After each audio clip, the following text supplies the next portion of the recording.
also comes a fundamental thing, which is, look, Hamas has to realize, and Hamas, not to get too much into, the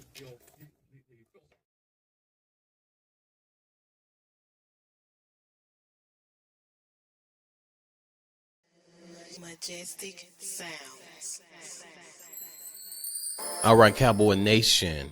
Welcome to the Gridiron Sports Podcast. You already know who it is. It's your guy, Majestic Sounds. Listen, you guys, I want to start off with the positive real quick. In the midst of us being 2-2, we're not 0-4. We're actually 2-2 in the way that the media and us fans, the way we're acting like we're actually 0-4, and rightfully so. I don't think it's an overreaction. I think it's spot on because we got a lot of things we got to correct, a lot of things we got to do, a lot of stones left unturned from basically the off season, the front office, and particularly Jerry Jones, Stephen Jones, and Will McClay. Mainly Stephen and Jerry Jones, because Will McClay can only do so much. Honestly, we haven't really done what we're supposed to do during the off season, and now it then came back to hunt us, so to speak. But I will say this: I knew Dak was going to look good if nobody else didn't look good, and so far Dak has been looking good in the midst of the running game being almost non-existent, to be honest. In the midst of that, in the midst of the offensive line, rookies causing penalties, and listen, they are rookies, and rookies are going to do rookie things. They are going to make rookie mistakes. They're going to be fine. They're going to be fine. So I'm not worried about BB. I'm not worried about Tyler Guyton. I'm not worried about those two guys. I know at some point they're going to be fine.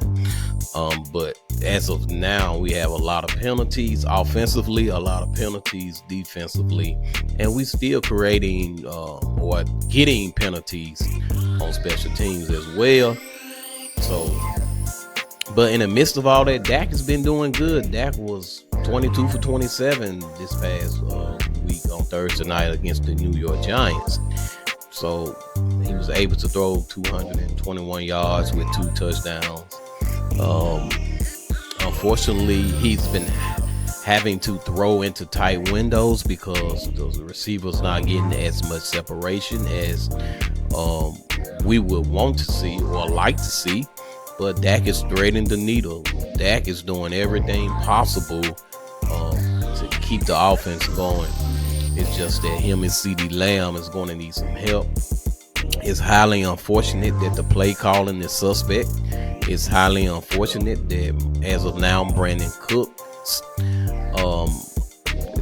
hasn't been showing up, just to be honest. And we got a long time. We still got, a long way to go as far as the regular season is concerned. So I know he made a promise during the off season, which I mentioned in my last episode. And I'm sure he's going to do it at some point in the year. I'm sure he's going to turn it on. But as of now, he ain't looking too good. So I already made my suggestion on what we should do. Is 2 things that we should do. And the 2 things that we should do is bring in Amari Cooper and elevate Dalvin Cook from the practice squad. Now, Jerry Jones said it doesn't look like he's going to be ready against the Pittsburgh Steelers. I don't know what's going on. Maybe he needs to get back in football shape. Maybe he need to learn the playbook more. And I can say that about our young receivers as well. Maybe they need to learn the playbook more. Maybe they need to learn the plays and the routes that are associated with the plays and the formations. So I don't know. Maybe Dalvin Cook just not ready yet, or maybe it's just Jerry Jones saying he's not ready. Who knows? The bottom line is we need a running game. The traditional running game is not working. The short passing game, however, is working. But as I alluded to on my last episode, how long you think that's going to happen? how long you think that's gonna be feasible, should I say, against the opposing team? You know they're gonna game plan and scheme and watch film. So how long you think that's gonna happen? So we still need the traditional running game. We still got to run the ball in the National Football League. That's just how it is, you know, especially during playoff time. You know, the weather get colder and the teams get more difficult to pass against. So you're going to have to run. So they got to address that. Whether they want to elevate Dalvin Cook from the practice squad or not, at some point you're going to have to do something to get this running game going. And Dak has been phenomenal in the midst of all of this reservations we have with these issues that we got going on, in the midst of all this uncertainty, if you will. So Dak has been phenomenal. Of course he need help. I mean, CeeDee Lamb need help. Jake Ferguson missed the game, and he came back this past week, and he looked fairly good. But Brandon Cooks, as I just alluded to, does not look good. And I would just want to talk about a few things as far as present some numbers to you guys. I told you guys, you'll be shocked who's actually behind CeeDee Lamb when it comes to yardage. And if you look at your film, you will see that this guy's actually doing good. And as I alluded to on my last episode, that you can't put all the pressure on these young guys. That's including the third and second year players. You know, you got a veteran in Brandon Cooks, so you're gonna have to step up, Brandon. Bottom line, but he is not second behind CeeDee Lamb in yardage. Neither is Jake Ferguson second behind CeeDee Lamb in yardage or in targets. I don't think he even behind him in targets. So I'm finna run off these yardage, these receptions, and these targets that these receivers and tight ends are getting for the Dallas Cowboys. All right, so obviously CeeDee Lamb played all 4 games. He has 20 receptions off of 32 targets. So he dropped 12 passes, or, you know, sometimes that can be under pressure and he just want to throw the ball near a receiver. So we do have to account that. We have to put that in so he won't take a sack. That's, you know, one of the things you can't do as a quarterback. You can't take a sack, nor can you do intentional grounding. You have to at least throw the ball close to a receiver. All right, so again, let me run off CeeDee Lamb targets and receptions. In 4 games, he has 32 targets with 20 receptions. The next guy who's close is actually Jalen Tolbert, you guys. Jalen Tolbert, to me, is doing what he should do. Jalen Tolbert is not supposed to be the number 2 option or the number 3 option. And I'm referring to receiving, not just the receiver room or the wide receiver room. I'm talking about receiving, period, from a tight end perspective and from a wide receiver perspective. Jalen Tolbert don't supposed to be the second option. But if you look at the numbers, Jalen Tolbert played 4 games, 13 catches off 19 targets. What else can you ask for? And CeeDee Lamb pretty much getting majority of the targets. But when you call upon him, he's answering the call majority of the time. So after him, Jake Ferguson. Jake Ferguson actually got more targets. Jake Ferguson got 23 targets, 16 catches out of 23 targets in 3 games. So CeeDee Lamb got the most targets.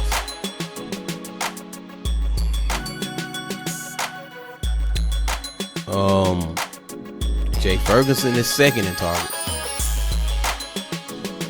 And then you got Brandon Cooks and Jalen Tolbert with the same amount of targets.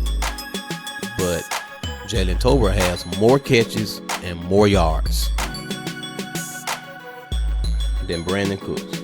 And both of them played in 4 games. So, you tell me who doing their job. It seems to me that Brandon Cooks ain't doing his job. Now, I'm going to give Ferguson some leeway, even though he got more targets than Brandon Cooks, even though he got more targets than Jalen Tolbert. I'm going to give him a leeway because he missed the game. But, in my humble opinion, I got to see more from Brandon Cooks, bottom line. I do. And the next person on the list is actually Rico Dowdle. 12 targets with 9 catches. So the screenplay is working. Those screenplays to the tight ends, those screenplays to the running backs are working. The short passing game is working. We are top 5 in passing offense in the midst of all of this that's going on. It's crazy. Dak is playing at a high level without a running game. Imagine what he can do with a traditional running game. Dak is playing good. It's just being overshadowed by all the things that we have to do. All the issues that we still have. We still got a million issues when it comes to the offensive line and the running game and the defense. Let's not forget the defense. Let's not forget special teams. They getting the yellow flag thrown on them. And it seems to me, again, I'm not an ESPN analyst. I'm not an offensive coordinator. I'm not a defensive coordinator. I'm just a fan. But it seems to me that some of these players don't understand the playbook. They don't understand the responsibilities they have in certain plays and certain formations. That's what it seemed like, and thus the flag is getting thrown. You can't be offsides. You can't have a false start, and you can't be holding. You're going to get the flag. It's going to happen. It is what it is. So, in my humble opinion, Dak and CeeDee Lamb is going to need more help. I'm not asking for Jalen Tolbert nor Jalen Brooks to be the second option. I'm not asking them to do that. My thing is bring in an Amari Cooper. Pick up the phone. Jerry Jones, Stephen Jones, or Will McClay. Pick up the phone. I would rather bring in Amari. And maybe that'll put a little pressure on Brandon Cooks to perform better. And Jalen Tolbert and Jalen Brooks can keep doing what they're doing. Keep growing, keep learning. They're doing great. I just read you what Jalen Tolbert is doing. Jalen Tolbert has the second most yards on the team. And he's averaging the second most yards on the team. So he's averaging 12.3 yards a catch. That's a first down, dude. Come on. What else you want the man to do? So, I'm not going to put the blame on him or Brooks. Now, everybody can do better. Everybody outside of CeeDee and Dak. Everybody outside of those two can do better. Now, CeeDee had his struggles. What was that in week 3 against Baltimore Ravens? But he came back in week 4. Look a million times better. So, what else can you ask for from that guy? He's doing everything. He's on the outside. He's on the inside of the slot. He's in the backfield. He's blocking. He's doing everything. So, one thing I can say that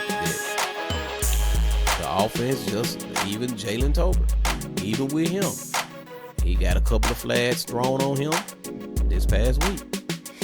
So the offense going to have to do better. They got to help Dak out. They got to help CeeDee out.